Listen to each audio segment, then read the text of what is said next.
Grade বিমের কিছু common ভুল এবং এর সমাধান নিয়ে কথা বলবো। আসসালামু আলাইকুম প্রিয় viewers, Kamalnagar building design and কনস্ট্রাকশনের পক্ষ থেকে আপনাদের সবাইকে স্বাগতম।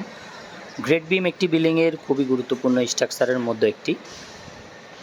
ভিডিওতে দেখতে পাচ্ছেন গ্রেড বিমের মেন রড কলামের মেন রডের ভিতর দিয়ে প্রবেশ করানো হয়েছে। এটাই হচ্ছে সঠিক নিয়ম, কিন্তু অনেকে এই বিষয়টাই সবচেয়ে বেশি ভুল করে থাকেন। গ্রেড বিমের মেন রডকে কলামের মেন রডের একটা বাহিরে একটা ভিতরে দিয়ে থাকেন, এটা কখনোই করা যাবে না। তারপর হচ্ছে দ্বিতীয় ভুল, আপনার বিমের মেন রডে মাটাম দেওয়া হয় না, কিন্তু এখানে ভিডিওতে দেখুন কিভাবে মাটাম দেওয়া হয়েছে। এখানে লক্ষ্য করুন, ঠিক এভাবেই আপনার গ্রেড বিমের মেন রডে মাটাম দিতে হবে এবং খেয়াল করতে হবে এই মাটামটা যেন কলামের মেন রডের বাহিরে চলে না আসে। এর জন্য একটা কলামের আর বিমের ভিতরে একটা টাইবার ব্যবহার করতে হবে।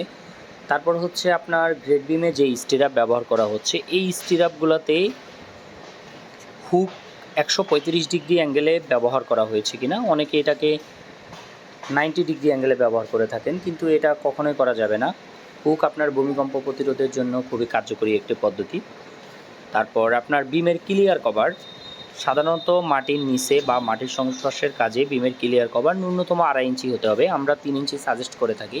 পুরো ভিডিওতে বলা প্রত্যেকটা বিষয় আপনাকে খুব গুরুত্ব সহকারে দেখতে হবে। ধন্যবাদ।